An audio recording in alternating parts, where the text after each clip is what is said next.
Oh, come, okay, I'll take it. Thanks. I'll take it. Oh my God, it is. I've turned the dialects. I don't want to waste too much time up here talking up front because we have a lot of amazing things to show you. There's people you're going to want to see and clips that no one will get to see except for you guys. Before we start this, just in case you guys don't remember, let's pick it up where we left off last series.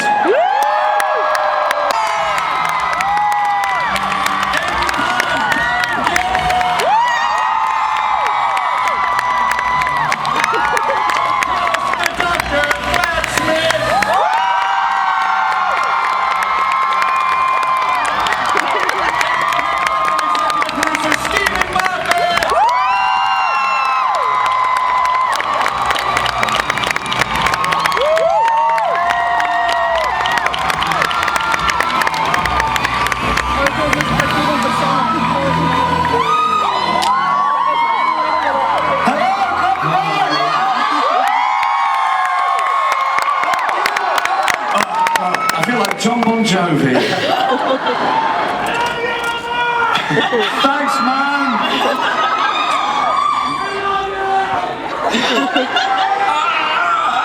Alright, so everyone is basically just shooting love at you right now. How's it going? I've heard some offers to produce children from the audience. Maybe not know. It's not over yet. It's not over yet. We leave in an hour, so I'm sure we could squeeze something in. Excellent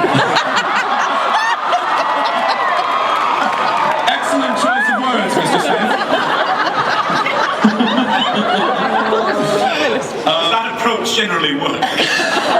It works for him. It doesn't work for anybody else. But congratulations on an amazing series, last series, you guys. I mean, I think you see here, you know, whatever 6,000 people here all waited in line to see you guys. How much of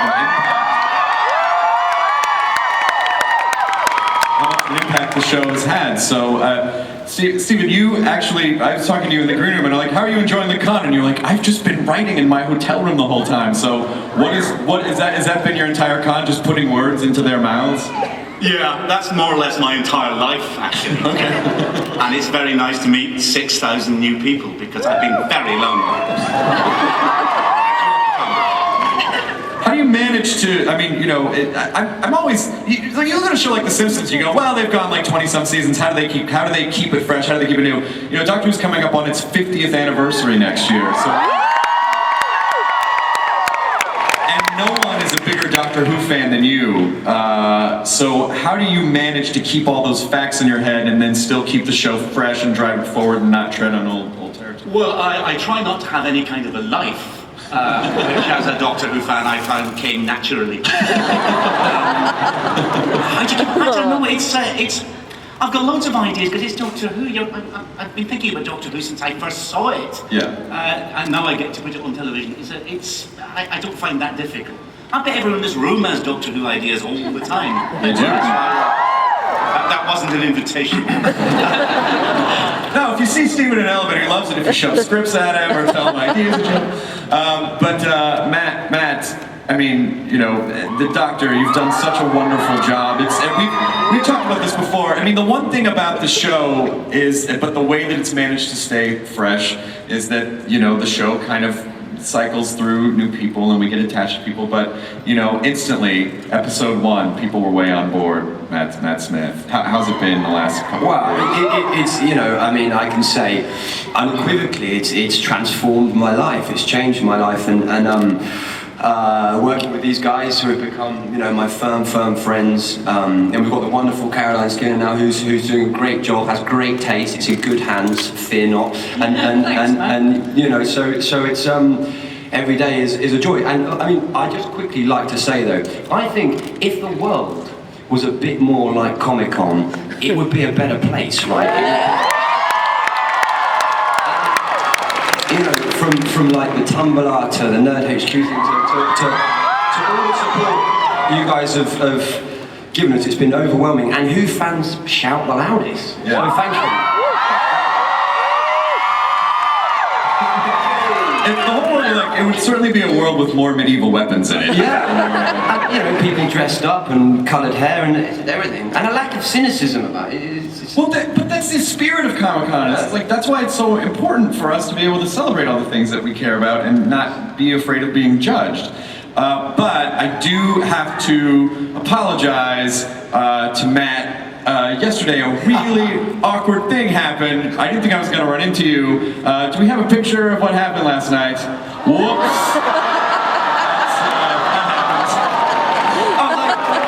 It's Hardwick! I know. Where's your bow tie, man? So, I have one of those too. I'm pointier. I have more of a tenant face. But I honestly, someone was It like, looks great on you, man. You wear it well. Someone said, "Oh, you should run into Matt with that outfit." I'm like, "No, I don't want him to." And then I saw you at Zach Levi's thing, and you go, "I see where your heart truly lies." But have you had any time to have fun and relax since you've been to Comic-Con? Yeah, you know, it's the great thing about Comic-Con, as you guys all know, is it's just 100 miles an hour the whole time. So you do the work, and you hang out after it. And what's great is I met Peter Jackson last night. You get to meet your heroes, right? Whether you're a fan, whether you're a director, whether you're an actor, and I think that's one of the truly brilliant things about it. Yeah. I had a great time. Yeah, Honestly, so who have you kind of nerded out over the most at Comic-Con? Bryan Cranston, I love. Seth MacFarlane, I love. I kind of like you. Oh, stop it! I do have a tweed jacket and the fez and the bow tie at home, but I thought that would be weirder if I ran into you, Chris. It kind of would have been. A little strange. Karen, how's it going for you so far? Comic-Con has been the most fun ever! I've had the best time to see everyone dressed up in capes and stuff, and actually, I was coming down the lift in the hotel this morning next to a Dalek girl, which was really cool. It took us a second to register each other, and we both just went, ah! And she was like, "Oh, that's a really good Amy Pond," and you're like, "I know." I mean, your characters are, and it happened almost instantaneously. Like Kissogram, Amy was like right there. You know, when and right here, and right there. I go to cons all over the place, and that version of her, that first image that we get of her, it instantly became iconic. I mean, what is it like for you to look out and see a sea of Amelia Ponds? I'm loving all the ginger hair.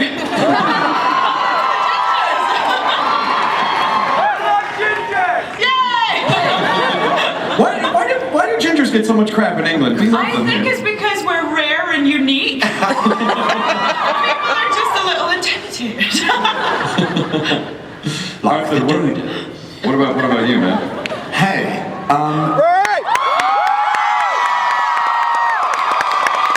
there's just been lots of that. Like, kind of walk into rooms and we're all losing our voice. We had to have some throat sweeps earlier on to soothe our voices because we've just spent the whole time going, and it just kind of brings. I still hear it when I'm sleeping. Just kind of people screaming. But it's it's amazing. And yeah, let's say that you can be in the lift. And you're just like, oh, hey Batman, how's it going?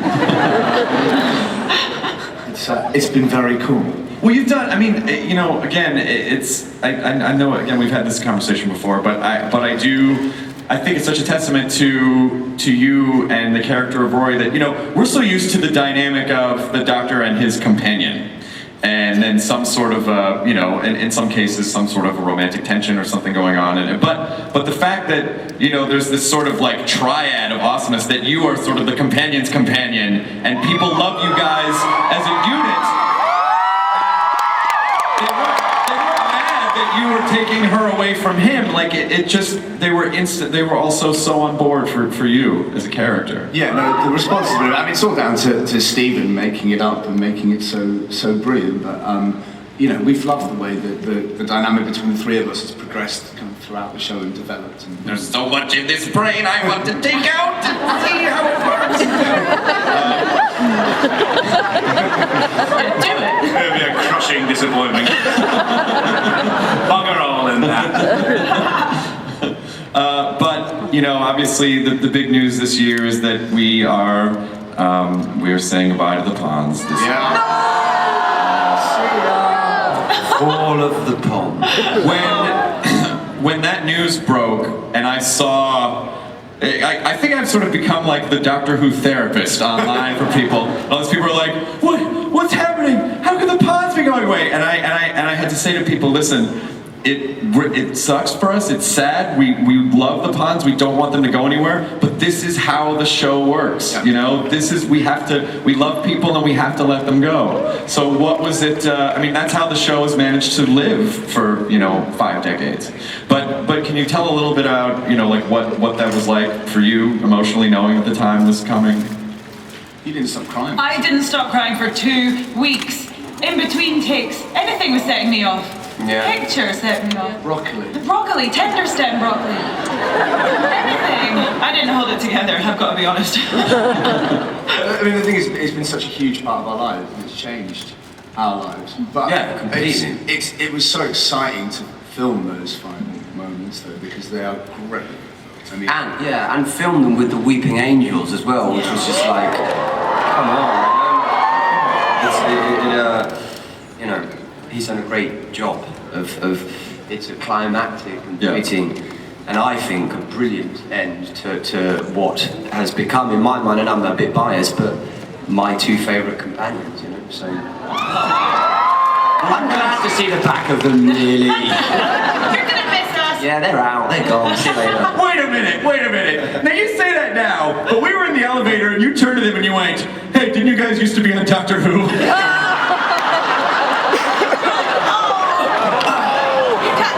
I did it for effect. Listen, I haven't forgiven you for turning up in number 10 last night. That wasn't mine. I don't know what happened. I was kidnapped. But again, I think people really need to understand that when you're working, you're in Cardiff, you're sort of isolated and you live in this bubble and you guys work insane hours and you're just all on top of each other's lives all the time. So this really is like, I mean, as hard as it is for you guys and for us to see you go, I know that it's hard for you guys to separate as well. Yeah. Don't sound too sure. No, I was being earnest. I am really sad. Yeah. Well, I'm friends with you all. I want to take a quick moment to run a clip of some of the finer moments of Amy and Rory.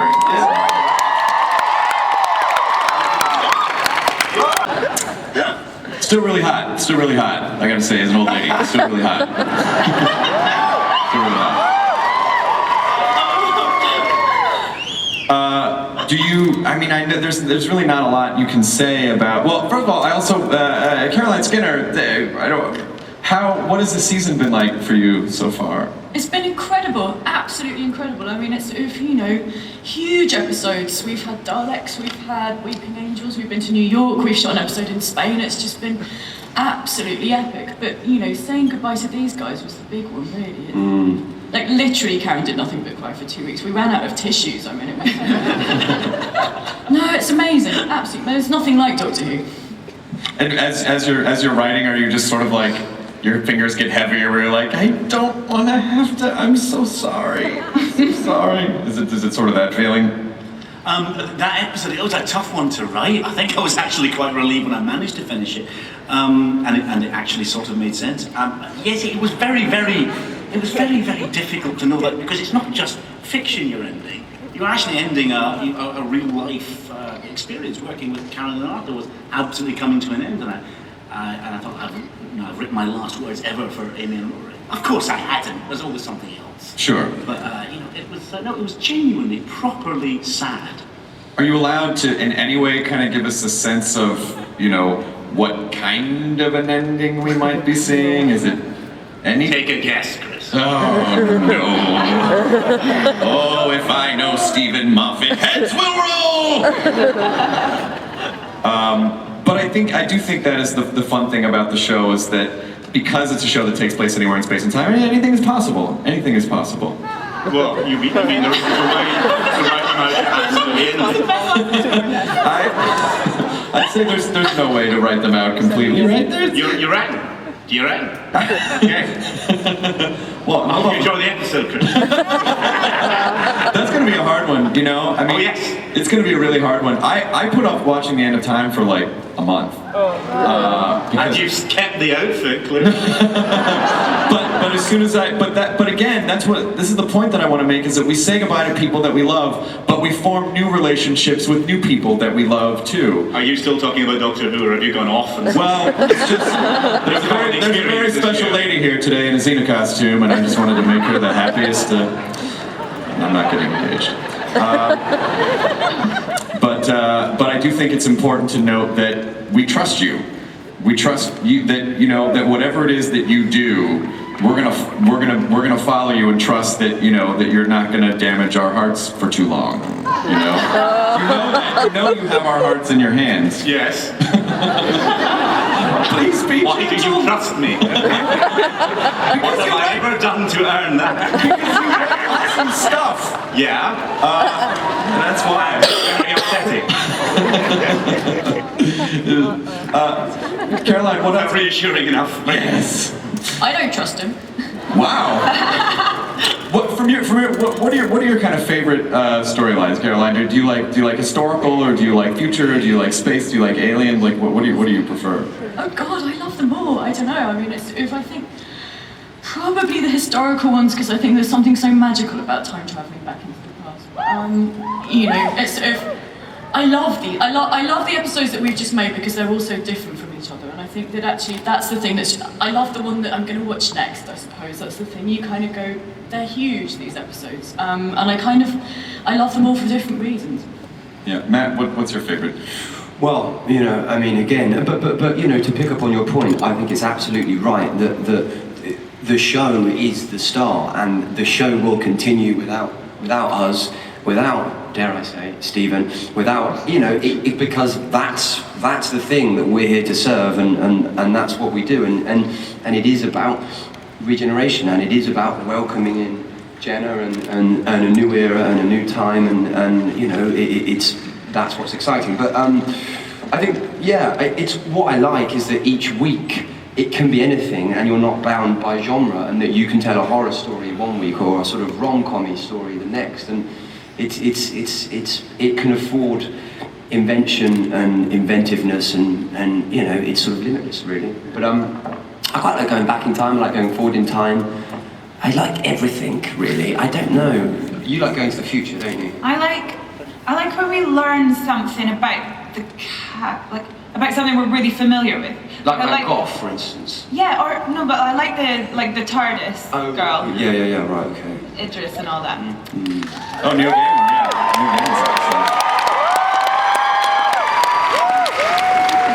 What are you gonna miss? What do you think you'll miss the most, Karen?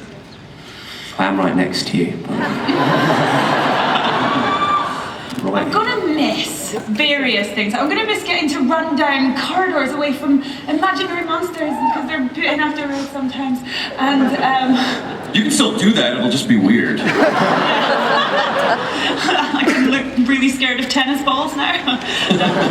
But yeah, so that's really fun. Instead of like doing a show where you're just standing in a room talking all the time. And I'm gonna miss these guys. I really am. I've made some of my best friends on this show. Yeah. So. But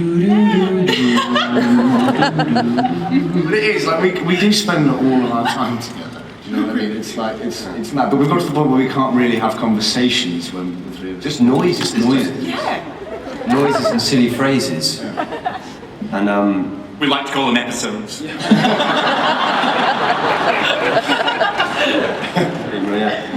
You guys are in this kind of, you know, you're in this wonderfully unique position that you've all kind of grown together in the last few years, and you know, no matter how old you get and how you'll always have this visual scrapbook of your lives. I mean, you know, how seamlessly do you feel like you flow in between your characters, you know, and back out? well, I mean, it's Pretty quickly. yeah, it's got to the point where.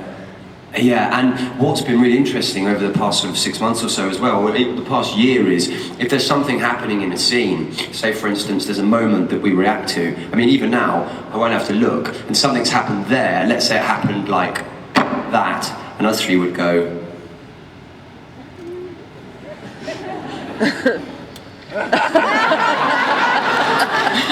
And like, you know, because you become kind of symbiotic in that. Yeah. Because it's every waking hour of the day together, and it's 9 months, and we film away from London, so away from our friends, and and we don't really argue, do we? No. No. But it's great to be able to play characters that you know so well, and then get scripts that surprise you Yeah. with what they do. And you know, it's what's great, what the real heartbeat of the show is the quality of the writing and the quality of the writers that it attaches as well, and that is makes our job infinitely easier. You know, it's I'm not just saying that because you're next to me.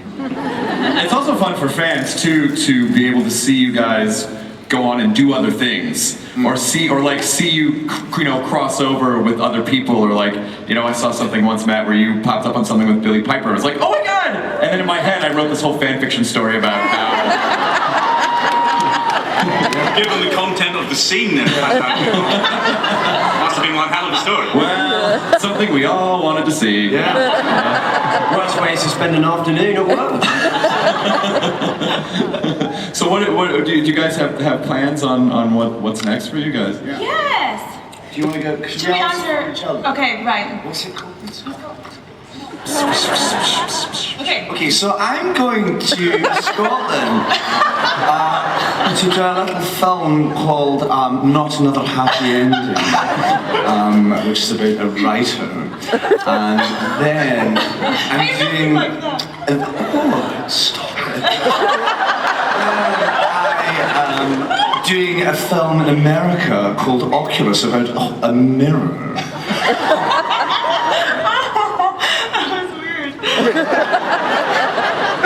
Oh no, I can't do an impression of you. No, you can't. Oh sorry, that's a bit bumbling, because that's just me.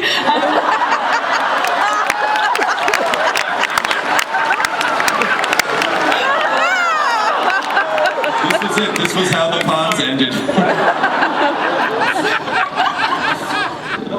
Okay, so I'm gonna do a play in London with my best friend, and we've known each other since we were like 8, so that's really exciting.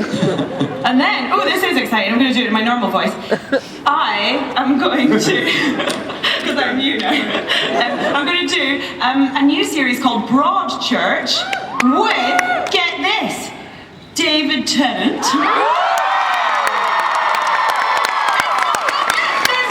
It's written by Chris Chibnall, who, you know, wrote some of Doctor Who, and Olivia Colman, who was Prisoner Zero. Hoorama. Yeah. That's fantastic. Well, so people will actually be able to see you pop up on other stuff, which is nice. It's nice for us. Again, I feel like in England there's like 50 actors, and they all just do this constantly. You're like, hey, oh, there's Stephen Fry. Oh, there's In fairness, those 50 actors seem to be playing the leads in most of your shows.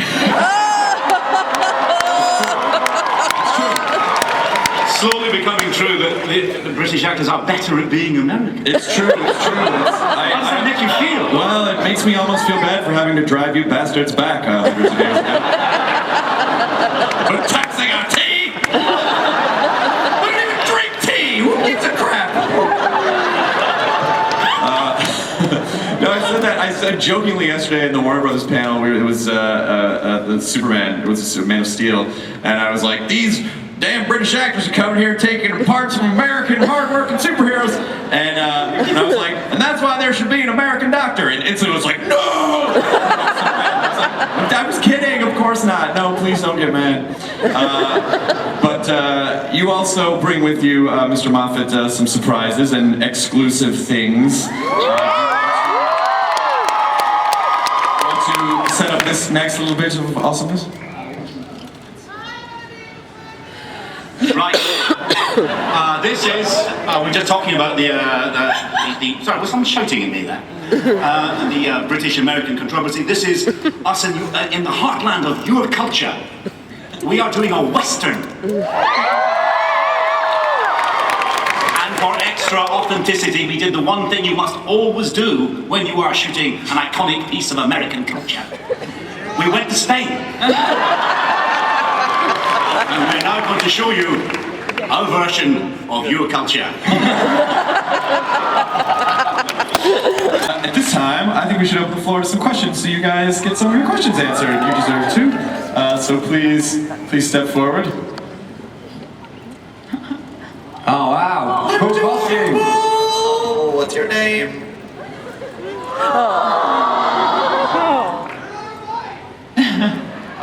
We can't hear her. Range. Can we turn on her mic? If anyone wants to. Hello. Hey, you're very pretty. Thank you. I'm Delaney, and this question is for Matt Smith. Hello. Hi. What's your favorite gadget, button, or screen in the TARDIS? What's my favourite gadget? Button or screen in the TARDIS, yeah. That's gadget, button, or screen. I think it's the control great panel. question. My favourite gadget, button or screen in the TARDIS? Well, I love, because in the TARDIS, each area has a particular job. So when you get there, no word of a lie, on your first day, you get like a handbook of what it all does. And so there's a navigational area, there's a lab. You like hanging out in the lab, don't you? You play with the lab stuff, all those magnetised bits. Yeah. Oh yeah, but then they disappeared. Yeah, someone saw them. They break.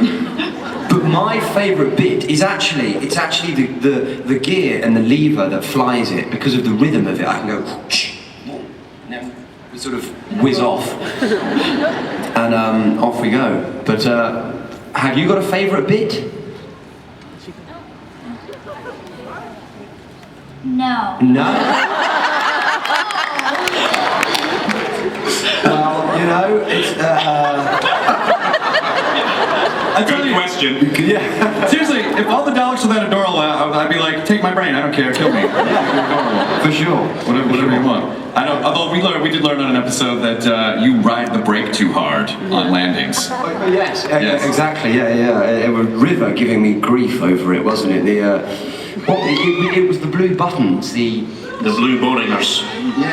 blue boringers. That was it. Yeah. Well, and then again, I think as a fan, that's what people really appreciate about your approach to the show is that you can take something like that iconic woo noise and then just as a quick throwaway joke, just make it like explain something about it and give us something new. Reinvent it. Yeah, it was fun though. I got in trouble for it. I think some people were. I think it's possible that River was winding him up. Okay. Only because I happened to notice, and no one has complained about this, that when River flies the TARDIS in future episodes, it still makes that noise. You can't trust that. All right. Popcorn. Is anyone not coming dressed as a Dalek? They're a very tenacious race. Great costume. That's cool. It's really good costume. Doctor, we need again. This time I will exterminate. So your question is The carpet and the entire hall of age.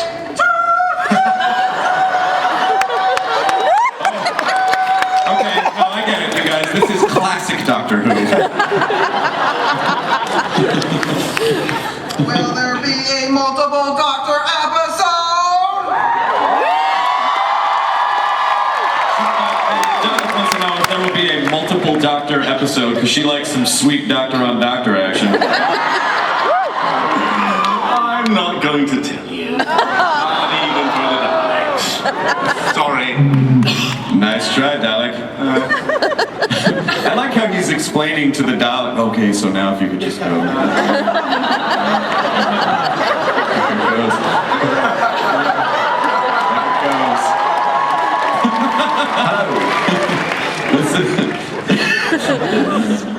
Right in front of that guy, right in front of him. What is your name, sir? Martin. And what is your question? I love how the question has been in front of us all along since the first Doctor, way back, when the show started. Steve, when and how did you come up with this Steve. storyline?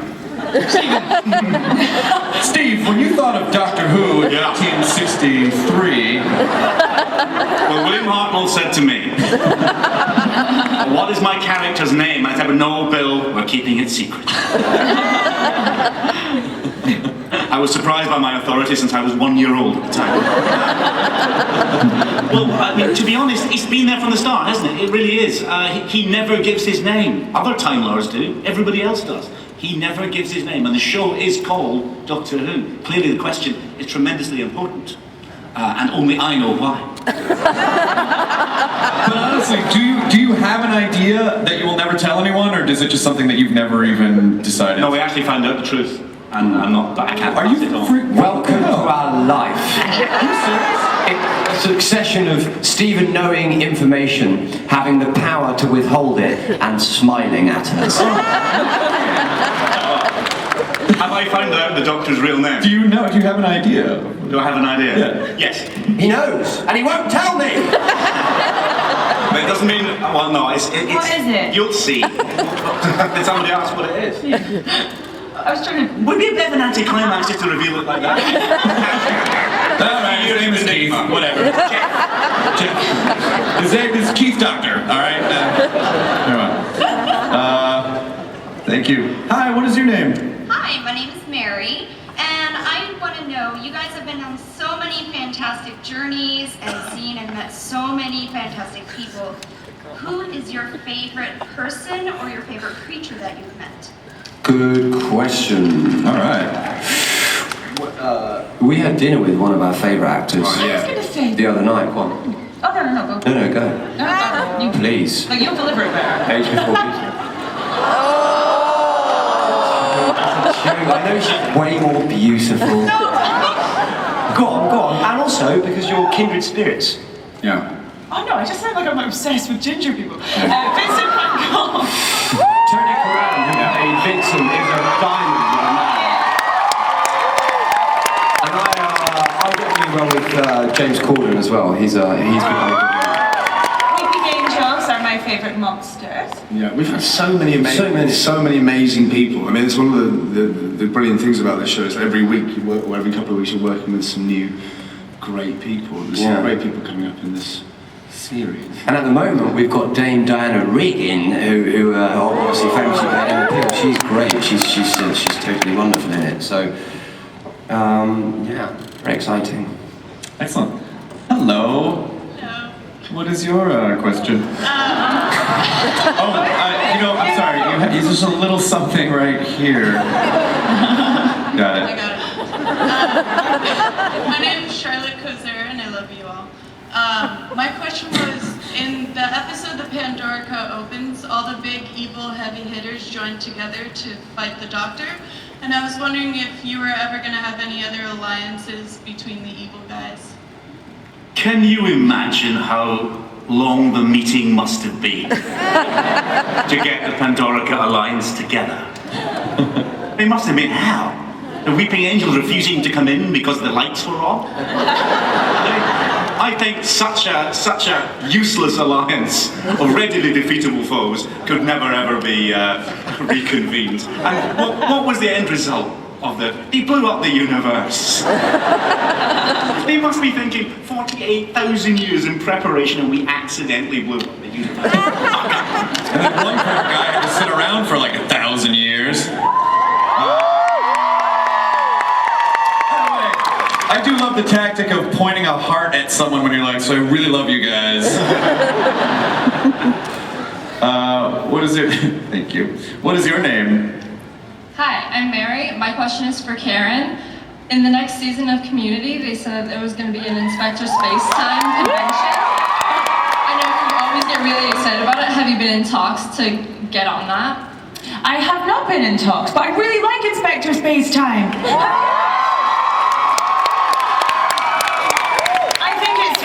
It's really funny to see the show in spoof form. And they do funny British accents as well. Yeah. It's like, all right. That's like your impression of me.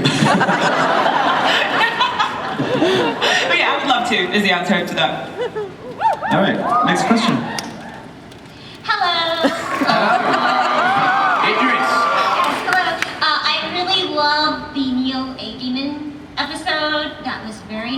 wasn't it? Bananas. Yes. And I was wondering for all of our actors, what's your favorite costume that you've worn during the series? And for poor Matt, what's your favorite bow tie? Guys? My favourite costume is the Roman centurion.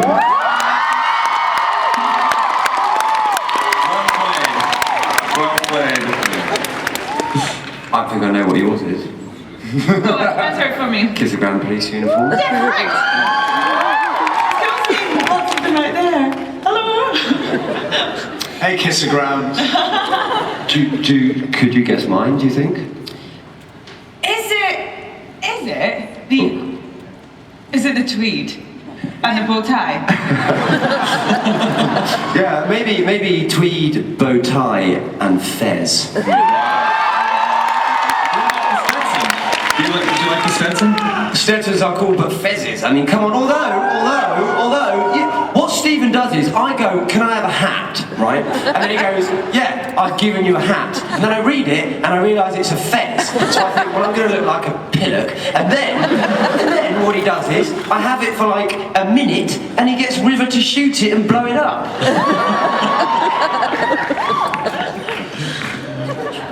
What is your, by the way, I do want to say, I want to thank you for the four of these folks came and bowled against us on Celebrity Bowling, and Karen Gillan turned out to be a surprisingly impressive bowler. Did you know that you had this hidden bowling skill? I honestly had no idea that I could bowl until we did it with you guys. Is this something you're going to take back home with you? Yeah, I'm going to introduce all my UK friends to it on a regular basis. It was amazing. Everything she was doing shouldn't have worked. She was using these three fingers and just went and literally screamed. And like the ball would go right into the pocket every time. We were like, "What's happening?" What is your name? Any questions? Hi, my name is Greg. I'm a big fan of both Doctor Who and Top Gear. And when Matt was on, they asked what your craziest fan encounter was, and I have the same question for the entire cast.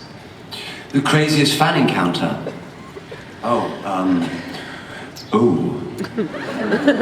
Not like misery craziest, but like fun, crazy. I mean, crazy, I think just that Tumblr party we turned up to. It's like, we had no idea. Yeah. Can you remember though the one where where were we shooting? I don't know what episode we were shooting. But it was in Wales, and we got in the car, and there was a lady there who told me that I was an exact replica of her pet hedgehog. And then she kissed me. Yeah. And then the security were like, "Whoa, crazy hedgehog lady." That same woman grabbed me and was like, "Are you Matt's girlfriend?" And I was like, "No, absolutely not." She was like, "Okay then." She came to me, had a conversation with me and said, "I think Matt Smith looks just like a hedgehog." I've got a picture of him on my wall and pictures of hedgehogs.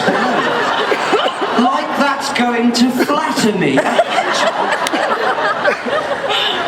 But everyone's got a thing. That could be your ultimate fantasy. To dress up as a hedgehog and hang out with the crazy hedgehog. I've seen weirder things here. But and at Dragon Con. What is your name and question? Hello, my name is Carol. I was just wondering, actually primarily for Stephen and Carol, I was wondering if you guys, when you received scripts from previous writers like Toby or Neil, if there were just some scenes that you were like, "Oh my god, this is amazing, but we can't do it, there's no time." What a dramatic turn on your performance.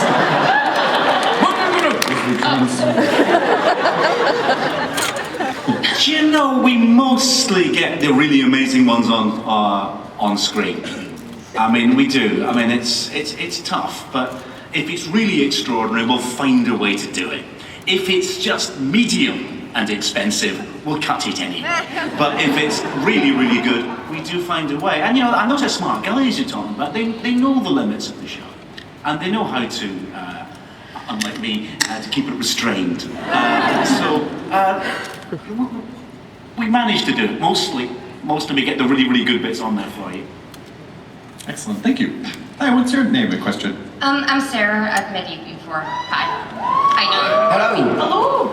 Hello. Speaking of fan encounters, I was a Stonehand Amy, you guys met last year. But anyway, I was wondering why am I forgetting English? Oh my gosh. Start with a noun. Monkeys? Okay, monkeys, verb. What are they doing? Fly? They're flying monkeys? You're at the Oz panel.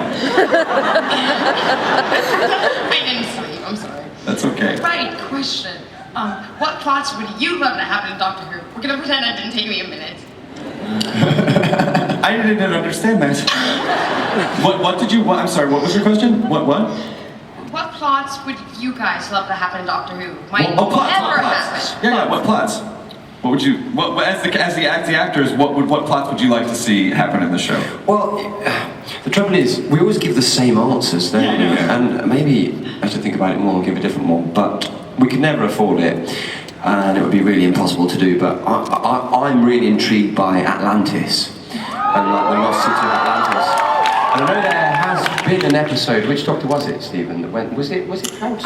Tragically, there have been at least 3 versions of Atlantis in Doctor Who already, but we, The Underwater Menace with Patrick Troughton had Atlantis in it, and The Time Monster with John Pertwee, and there's another reference to Atlantis somewhere else. Okay. So, but we could do it again, to hell with continuity. I don't know. I like pianos. I really like pianos. So maybe something to do with playing a piano that shrinks people, and we get trapped inside the piano and have to like dodge all the hammers. I love it. That's great. Did you get forced to take piano lessons as a kid? Yeah. That's what that was. Age 7.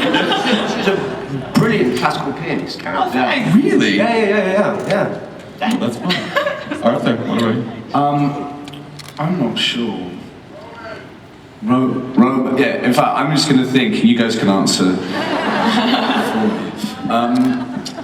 I don't know, I think the Doctor should join a band. Arthur! Oh, Karen the Babe! Our band.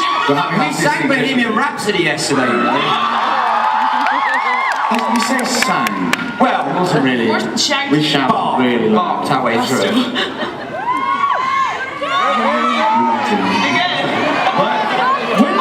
When did this turn into Price is Right? What are you doing? $1!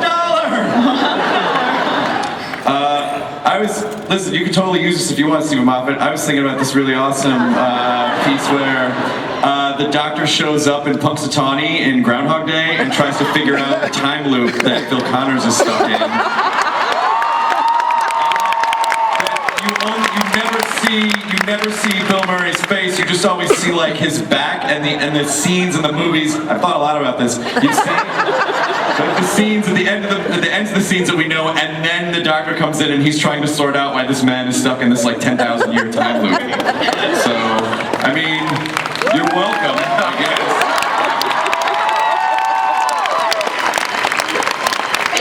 I'm on it. I'm really sorry for everything I just said in the last minute and a half. What is your name? Well, I believe you call me sexy. And hello, my thief, orangey girl, and the pretty one. Okay, I'm gonna drop the accent now because I'm really bad at it. My question was, have there ever been any like little objects or pieces on set, maybe from the TARDIS, that you've been like really tempted to just kind of stick in your bag when you leave? I've done it. We've done it. I took the binoculars. Yeah. Although, yeah. It's Sorry. Yeah. We dropped various bits of TARDIS. You just kind of go, because we break it so often, just go, oh no, it's broken, don't worry, I'll take off it. Guys. Steal the time rotor. Steal the time rotor. I've been asking for bigger costumes just so I can fit things on there. How many people have been to the Doctor Who experience in London? when you go at the end of it, there's a case with all the sonic screwdrivers, and Tens is missing. And I was like, oh, where's the 10th Doctor screwdriver? And very flatly, the guide said, Mr. Tennant decided to keep that one. I think that's a doctor's prerogative, man. You know, after 4 years' service in the TARDIS, a Sonic is the least that you could bestow upon. How long did it take you to get the flip down? Well, that happened by mistake. It was just designed that way, and because it was never meant to flick. I was meant to just put it up, but I got it and I was using it, and it came out of sort of like a flick knife, like Riff in the Jets. And I just thought it was quite cool, and so it just sort of happened that I started flicking it around. Awesome. What is your name and what's your question? Hi, my name's Rochelle. My question's for all the actors. I'm a theater major in college right now, and I was wondering if you had any particular theater roles you've always wanted to play. Ooh. Yeah, yes, of course. Yes. I'd love to do The Crucible. Yeah, John Proctor. Amazing. I'd like to play Lady Macbeth. I'll play Macbeth then. Yeah. You'd be a good lady. I can make a great Macbeth. Oh, thanks. I just want to play a villain, really bad villain. Yeah. Did you always want that, or is it just like playing such a good character for so long? It's sort of like, oh, now I want to destroy. No. I've kind of always wanted to play a villain. Yeah. But awesome. Not for a while. Yes. Next question. We have time for one more question. Aww. And then she was ripped to shreds. Her last words were, "We have time for one more question," and then never heard from again. They say she's buried under Hall H. Sadly, there is no longer any time for your question. What is your question? Hi, my name is Mark. And okay, so this question is for the entire panel. All of you have been working together for quite some time, and I was wondering if you've noticed any weird or interesting habits amongst each other. How long have we got? Oh my gosh. Oh my. They all come out when we're like a little bit nervous or something. What, the weird and interesting ones? Okay, this is one of Karen's when she's a bit nervous, and I'm constantly going, stop it, stop doing your lips, stop it. She picks her lips all day, every day, all day. She rips the skin off them. It's my thinking face, like it helps me think. And yeah. Matt does this when he's sort of like trying to get in the zone, and he goes, yeah, did you not know I do that? So, some people have talked to you about that. Have they? Actually, this is an intervention. We want. There's no Comic-Con. We just all 30,000 people together. Arthur's wonderful when he's grumpy. Yeah, he turns into dad. He turns into dad mode. Yeah. And he lunges. Lunge a lot. Not like you're quite lungy. Yeah. I quite like looking at Karen for ages until she sees that I'm looking. That's a fun game. Oh yeah.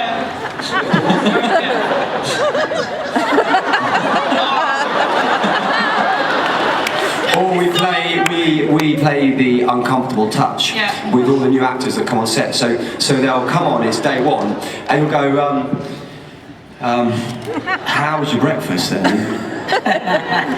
Fine. Okay. So uncomfortable. I quite like the one at a distance as well. That's the gentle squeeze.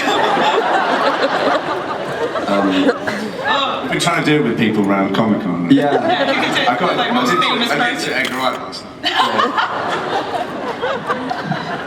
Basically, there's a lot of time to kill on a film set. So the only thing we can do is irritate each other. That's all you have is time.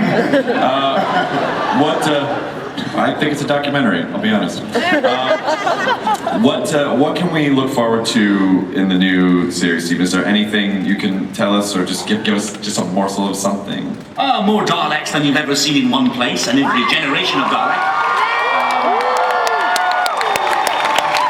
Which, if you're a fan, and I'm kind of guessing you probably all are, is the most exciting thing you've ever seen. We just seen the special effects for it. It's wow, just lots and lots and lots of Daleks. Exactly what we all see when we close our eyes. In our TARDIS wallpapered bedrooms. It's wonderful.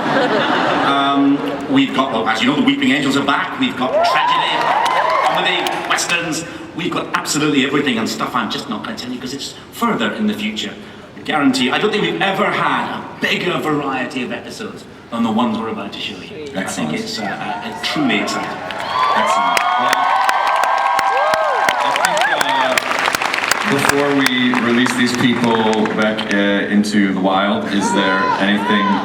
What? I don't control the Comic-Con. I know we all want to stay here all day, but there's other things that you guys will get to see. And these guys they flew all the way over here just to sit right here, you guys.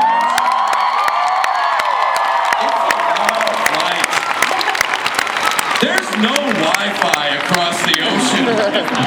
When are they going to sort that out, man? When are we going to get Wi-Fi on planes? No towers. There's no towers. You're going to get some sort of satellite, or you could fix it. Oh, you should walk into the cockpit with a sonic screwdriver. Be like, I'll take care of this. That would be amazing. They would probably tackle you because that seems aggressive. I one time tried to travel and get a sonic screwdriver through TSA, and trying to explain, I was explaining it to the officer what it was in the show, and that made it sound like a weapon. And then I finally was just like, it's a toy, and they were like, all right. Did you have the same experience? Yeah, I mean, every single airport. If you work in an airport and you ever see me, don't go, you didn't bring your TARDIS then. No, I didn't. Because why the hell would I be queuing up?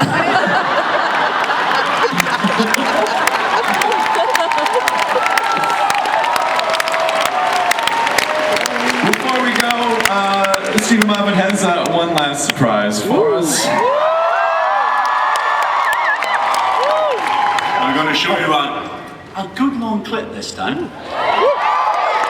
People sometimes ask, all of us I suppose, what the secret of success is, and I've always pretended that I didn't know. But I do know what the secret of television success is, and I'm going to tell you it now. You might want to write this down. It's you put dinosaurs on a spaceship.